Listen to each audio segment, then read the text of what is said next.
Hi, my name is Alex, My name's Madison. and we are doing our ethics presentation on non-discrimination and cultural competence and humility. So for the presentation, we're gonna start with going over the key concepts, and then we're gonna talk about what non-discrimination, cultural competence and humility is.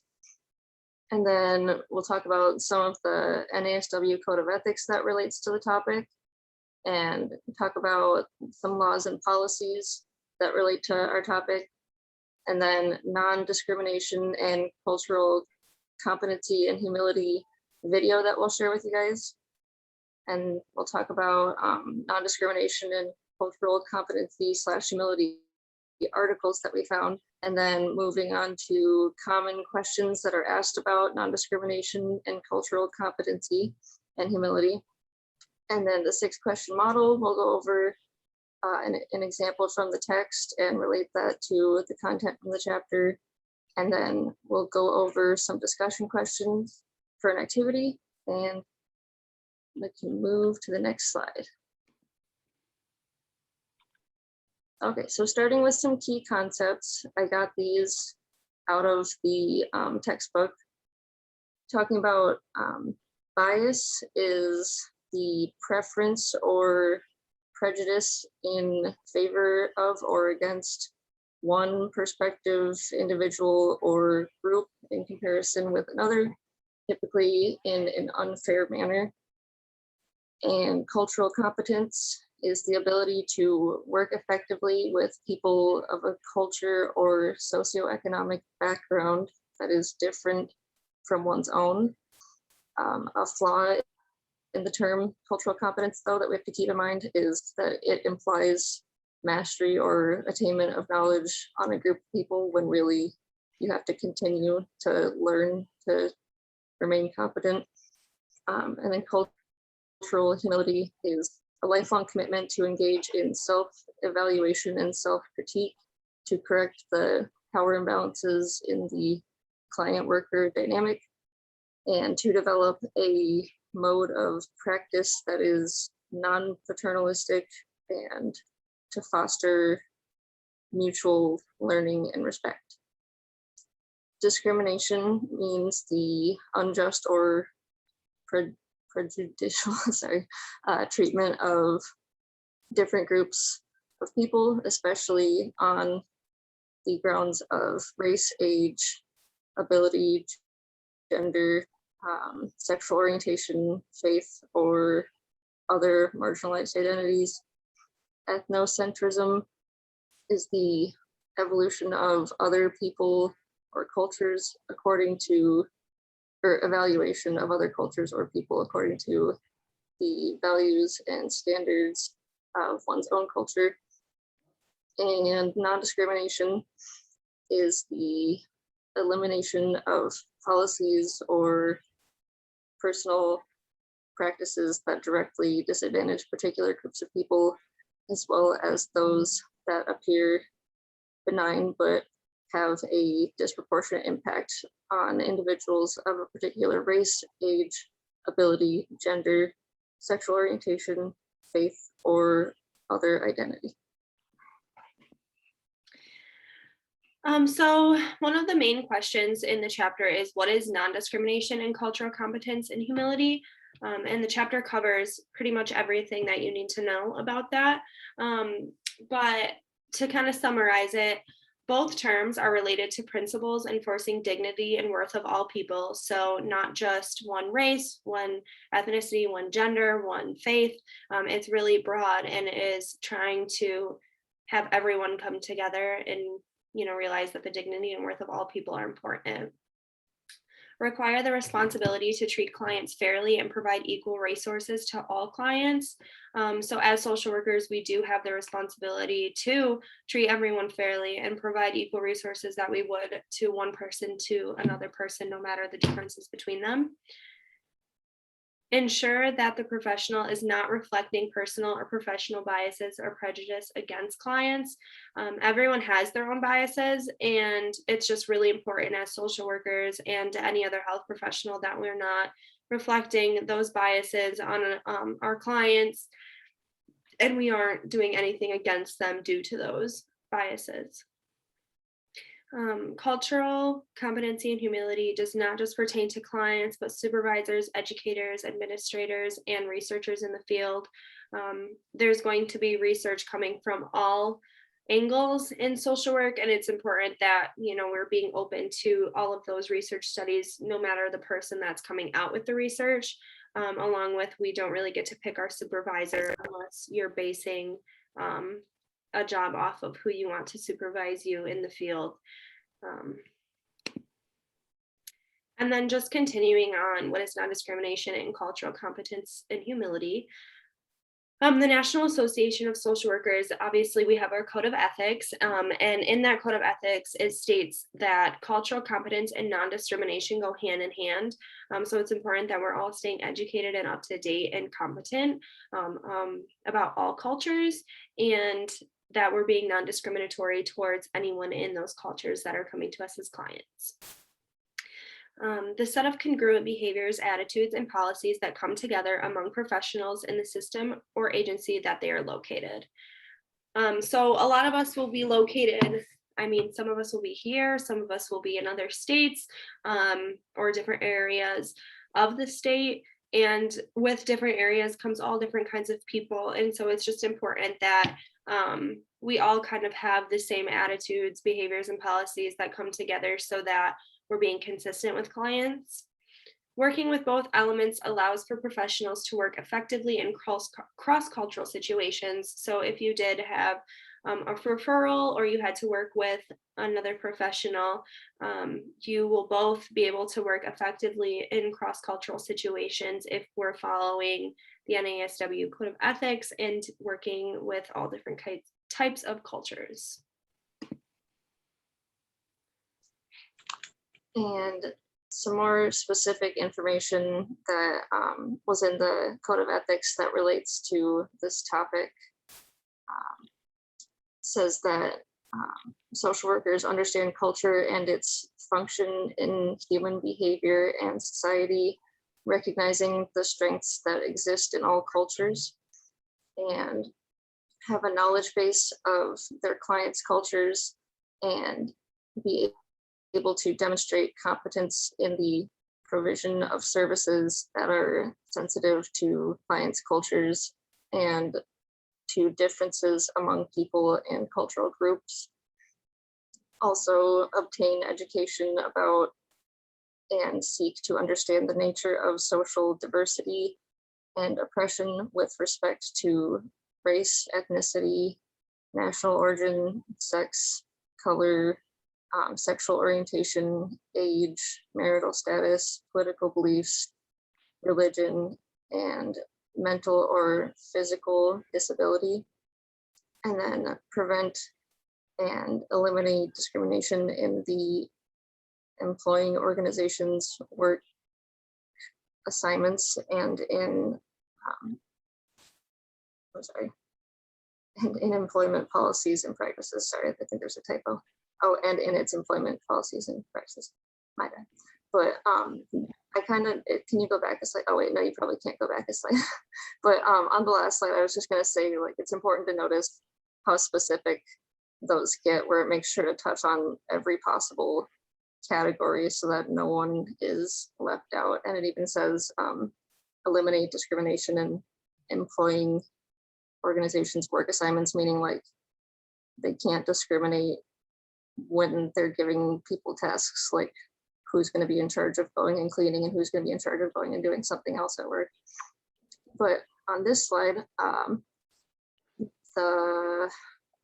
these ones say not to practice, condone, facilitate, or collaborate with any form of discrimination on the basis of race, ethnicity, national origin, color, sex, sexual origin, age, marital status, political belief, religion, or mental or physical disability. Like I said, they make sure to be really specific about it. And then promote conditions that encourage respect for cultural and social diversity within the United States and globally.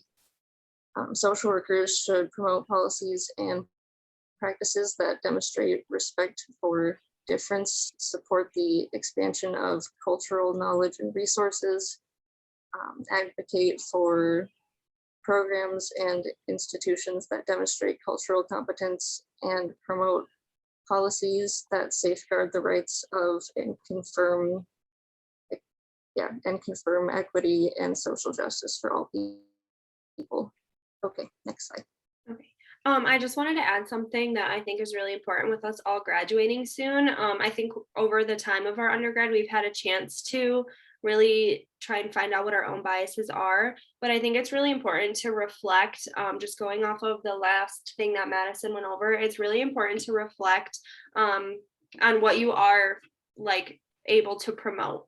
If you feel like you can't promote, policies and practices that demonstrate and reflect for all people, I think it's really important to reflect on that and see what changes you need to make as a social worker and what will best serve an array of clients rather than just one population. Yeah. And then these are some laws and policies that came up while I was looking around at sources that relate to this topic. So some of them will be talked about again later when we talk about the articles, but the Civil Rights Act of 1964 prohibits employers from discriminating against or harassing people on the basis of sex, race, color, religion, or national origin. The Equal Employment Opportunity Commission, there's areas that such as dress code, holiday decorations, work schedules, and proselytizing. I honestly didn't recognize that word when I first read it, so I looked it up, and it means the action of attempting to convert someone from one religion, belief, or opinion to another.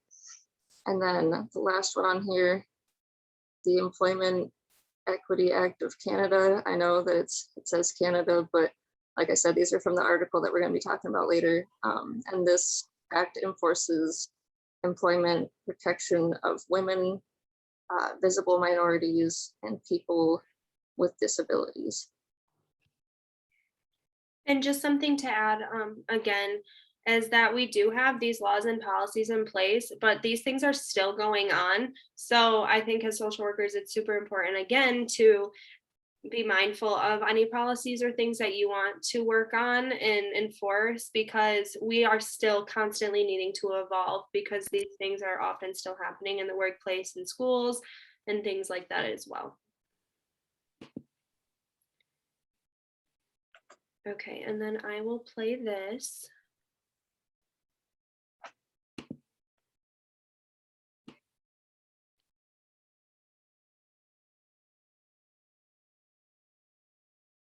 To yield to the concept of cultural humility means that you are so self-aware that it's okay to have the introduction of another culture, someone else's viewpoint, because you're going to be grounded in who you are.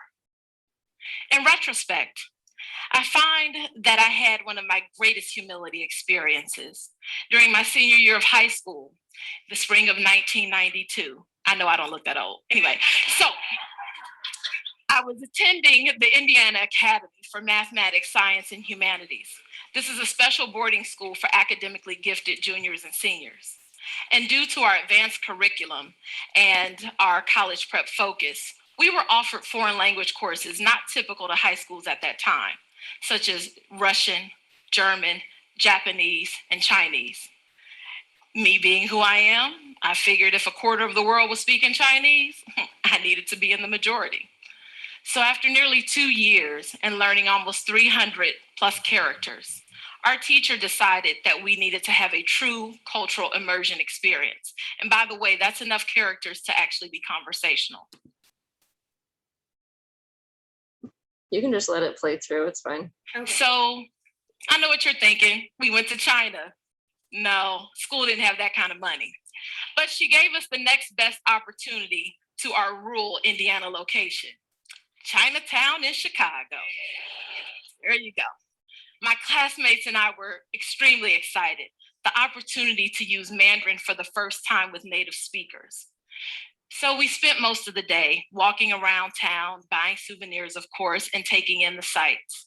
Finally, we decided to have a little lunch and eat what we thought was pretty authentic Chinese food. We sit down at the restaurant, we open the menu, and we're excited. We can actually read most of the characters. One by one, my classmates start to order their meals. And the waitress, you can tell that she was impressed through her smile and even a slight bow. I was the last one to place my order, trying to give myself more time to get my words together. But I got a very different response. After only 3 or 4 words, the waitress literally takes off running to the back of the restaurant. I look at my teacher and I ask her, did I say something wrong? For those who don't know, Chinese is a tonal language. Therefore, the meaning of a word changes based on one of the 4 tones. She assured me that my Chinese was fine, had no idea why the woman ran off. Just as we were finishing our conversation, the waitress comes back with what appears to be the entire kitchen staff. And she says to me in Mandarin to speak again. And so I finished placing my order. I can tell by the huge smiles and even the head nods that that great mystery had been revealed. Perhaps they were used to white Americans speaking their language, but I think I may have been the first Black person they ever saw speak Chinese. As a cultural diversity trainer, I have learned that this was truly one of my greatest cultural humility experiences.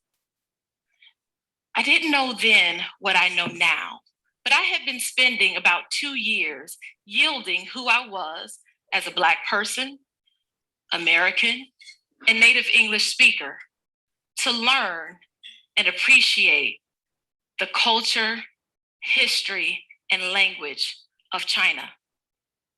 I wanted so desperately to be a part. And then for the second portion,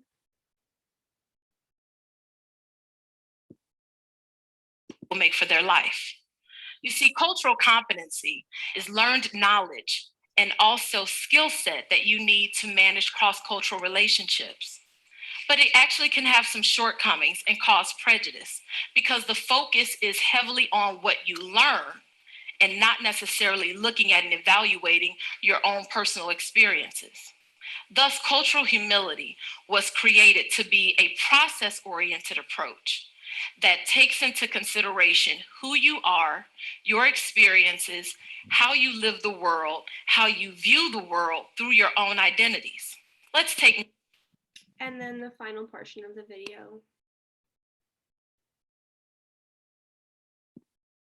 So let's evaluate these 2 schools of thought tonight. Cultural competency suggests that learning is finite, which means I can take a course, I can take a workshop, and learn about a group of people. So you may have someone say, hey, I understand Mexican Americans and their culture. Prior to my teaching in Houston, Texas, I took a cultural diversity workshop. Whereas cultural humility says that learning is infinite. We are lifelong learners who must critically self-evaluate. We must look at who we are, what we believe, and why based on our own experiences. And so I had the opportunity a couple years ago to do a follow-up training to an organization I had worked with previously, actually right here in Westchester. And at these day-long retreats, we normally have food, nice little potluck, everybody brings something. And so there was a gentleman who brought a dish, which I fell in love with. I think I probably had 2 plates anyway. So, and what happened, I saw him and I said, hey, did your wife make that dish that she made the last time? Y'all already know, see? He said, my wife didn't make that, I did. And I thought, oh my goodness, how have I slipped into this gender norm? I immediately apologized. And then I used it as a teachable moment for our training session. But this is why it is so important to critically reflect and constantly self-evaluate. Even for me as a trainer, what happened? I was so influenced by social norms that I slipped right into one myself, even when I know what is culturally inappropriate. Number two, cultural competency says that is concerned with book and learned knowledge, and that has power, which would mean that my certification as a diversity trainer takes precedence over my entire life experience of working with diverse cultures. Cultural humility, on the other hand, seeks to fix and challenge those power imbalances, recognizing, yes, who you are, but that we have to see everyone as a complex, multidimensional being who brings to the table their experiences, their culture, and their heritage.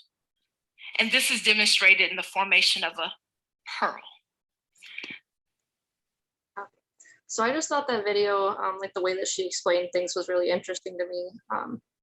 And she talked about that example of taking a class and being competent, culturally competent based off of what that class was. But I feel like even then, like competency or being competent isn't solid because information is always changing and cultures are always changing, things like that. So even then you would have to like keep up with your education in that category to remain confident. But I just thought that the story that she told about when she was younger was really interesting, and made me think of what are some experiences I've had that already were associated with my level of cultural competency or humility, like that I might not have realized when I was in middle school or high school. And figured that was, if you guys take a minute to reflect on that sometime, it's actually kind of interesting to think about. Yeah, definitely. Going off of what Madison said, I think there's constantly microaggressions that we don't even realize. For example, that now that Madison has prompted us to think about cultural competence and humility, I had an experience similar to what the TED Talk speaker was saying. We were out to dinner and I was talking with a family friend, and he said, with grad school and planning a wedding and working, how are you going to start a family when you guys are married? And I looked at my fiance and I said, well, did he ask you that? And my fiance was like, no, not at all. And so I think it's important just to reflect that for him, it was a teaching moment. I was able to be like, well, why would you only ask me that? And, he was able to understand my perspective once I educated him on why that was not very humility. So yeah, I think it's important to recognize and self-reflect and think about the experience you've already had with cultural competence and humility, and think about that moving forward. So for non-discrimination and cultural competence and humility articles, the first article that was found was from Ottawa University College of Health and Human Services. And basically it was kind of pertained to their university specifically, but was very broad in talking of the health and human services field. So of course they were hyping up their university and why social workers should go there, but it was very informational on cultural competence and humility. So they talked a lot about increasing cultural competence. They defined what it was, and then they went in depth about how you can increase cultural competence in the health and human services field and gave great explanations on how to do that. So the link, you can follow it and go and look at what they have to offer. And then they also discussed the importance of self-awareness and how that will create more empathy and compassion.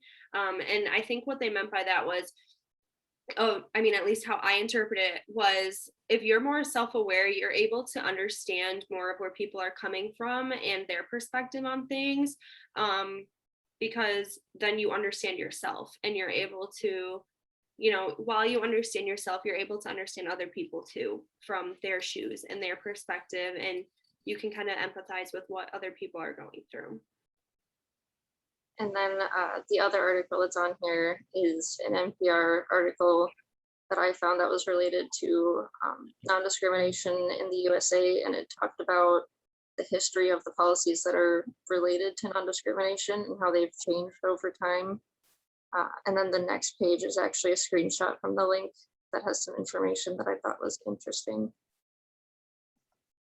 So it talks about the Equality Act that would amend the 1964 Civil Rights Act. This is why I was talking about these a little bit earlier. Would amend the Civil Rights Act to explicitly prevent discrimination based on sexual orientation and gender identity. The bill has been introduced multiple times before and previously passed the House in 2019. And this article is from this year, by the way. And it says, however, the law's impact would be different in practical terms now than it was then. And then if you skip down a couple paragraphs, it says this act would explicitly enshrine those non-discrimination protections into law for sexual orientation and gender identity, rather than those protections being looped in under an umbrella of sex. So trying to make it more specific in a few ways. And it says, however, the Equality Act would be substantially, or would also substantially expand those protections. The Civil Rights Act covered discrimination in certain areas, the employment and housing. The Equality Act would expand that to cover federally funded programs as well as public accommodations, which is referring to like retail stores and stadiums and stuff like that. I think it's important to recognize that 2019 was only 2 years ago.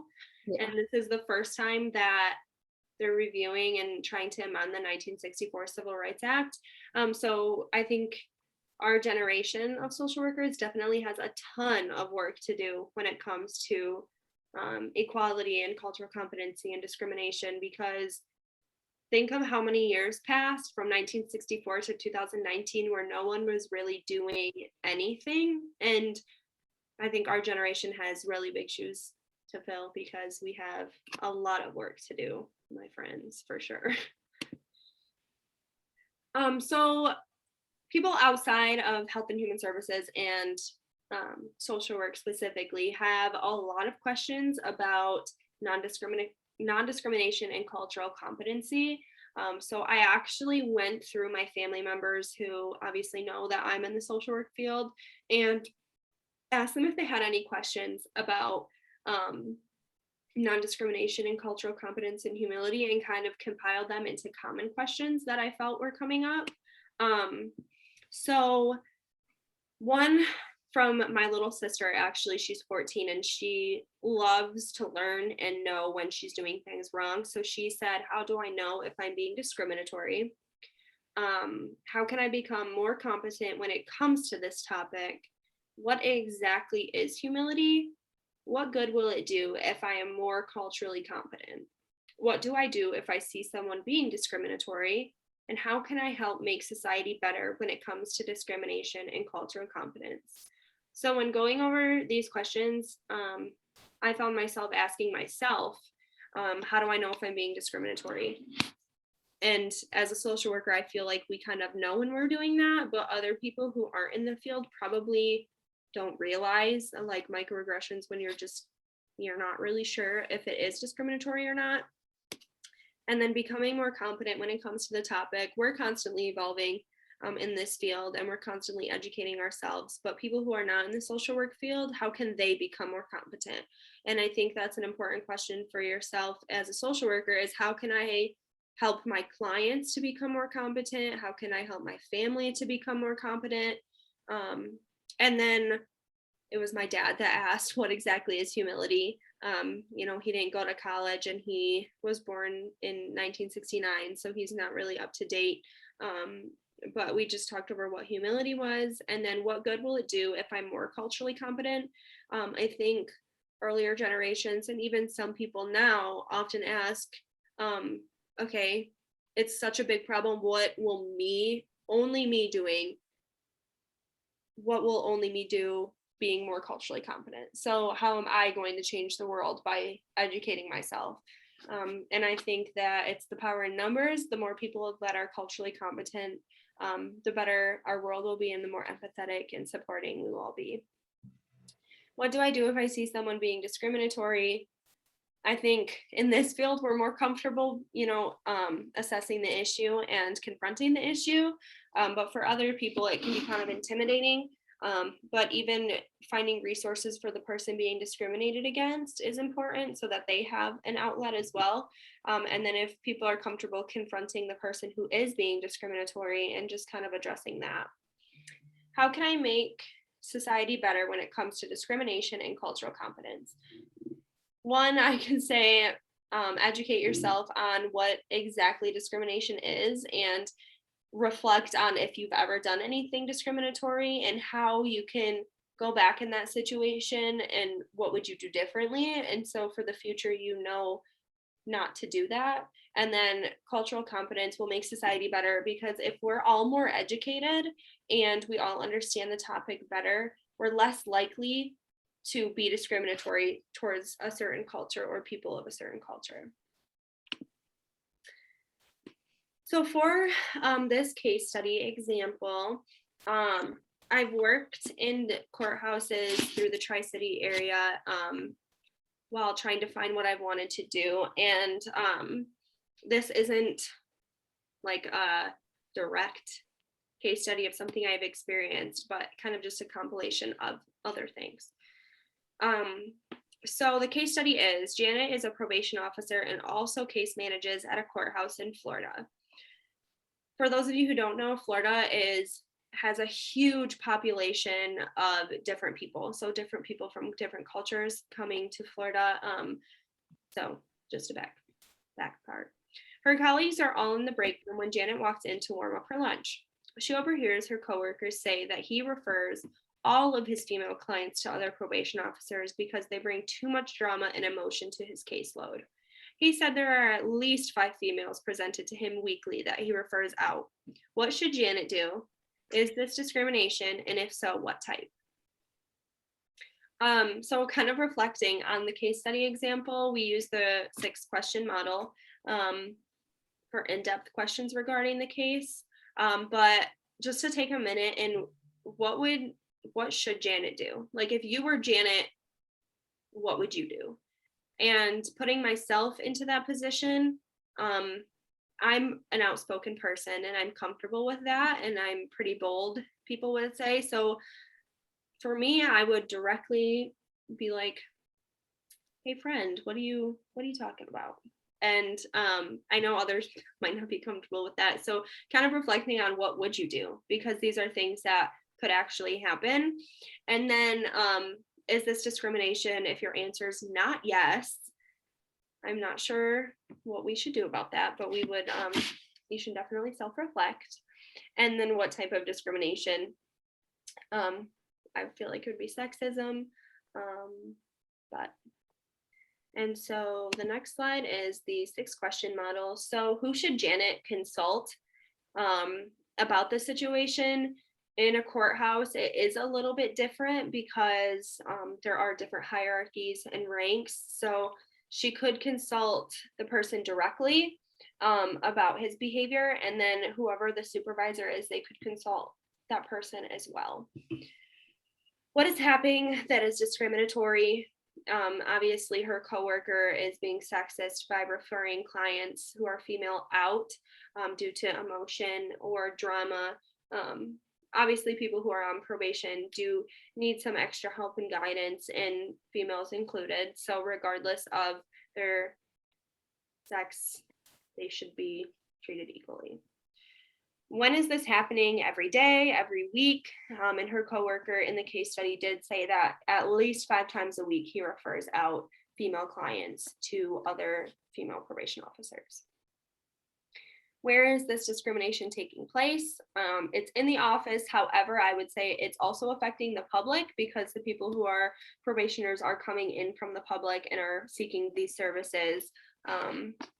Why is the discrimination occurring? I would say a lot of it is because her coworker isn't educated and isn't culturally competent on how to deal with females. So maybe he hasn't worked with a ton of females, and so he could just be not know how. And so that could be intimidating for him. And that's why he's referring his clients out. And how can one create change to end this discrimination? If I were his supervisor, I would definitely have him do some work with female clients so that he's more comfortable. And I feel like his competency would enhance over time as he's worked with people. I think when we're not familiar with things and they make us uncomfortable, we don't want to do it because we would rather do work we're more comfortable with and that we're good at. So if he was more educated, I think there would be more comfortability there. So for a discussion, an activity, we just have some questions for everyone to kind of reflect on. And I think as we've all been in field placement, Madison and I included, that we would be able to answer these as well. So what are some cultural and diversity inclusions in your field placement and workplace? What are 2 ways you plan to practice cultural humility in future practice scenarios? We are all graduating soon, so those are important to reflect on because we will all come across ways we should be practicing cultural humility. How do you stay culturally competent as a social worker? Have you ever experienced discrimination, and if so, what type? Are you comfortable confronting situations where someone is discriminating against another individual? And what would you say to someone who is being discriminatory? Madison, do you have anything you want to say about this slide? Yeah, I was just gonna say that, like, when I was thinking about all of these on my own, definitely realized that it's hard to think about these things when it comes to yourself instead of others sometimes, like trying to call back on your own memories and thinking about them in this specific category can be difficult sometimes, but thinking about like what situations I've been in the past that are related to this topic, I'm sure that there have been multiple situations that I didn't notice based off of me being white or based off of me being a female, either of those things, that people have said things to me that I didn't notice at the time that were based off of those 2 things. And now that I'm reading these questions again, it's just making me think of it more. Yeah, and I think that's one thing that's super important with discrimination and cultural competency and humility is to take the time to reflect. And I feel like I keep saying that throughout this presentation, but I think it's one of the most important aspects as social workers because we all go through different things and we all come from different areas. We all have different walks of life. And that's the beauty in social work, is that we can all serve different people in a different way.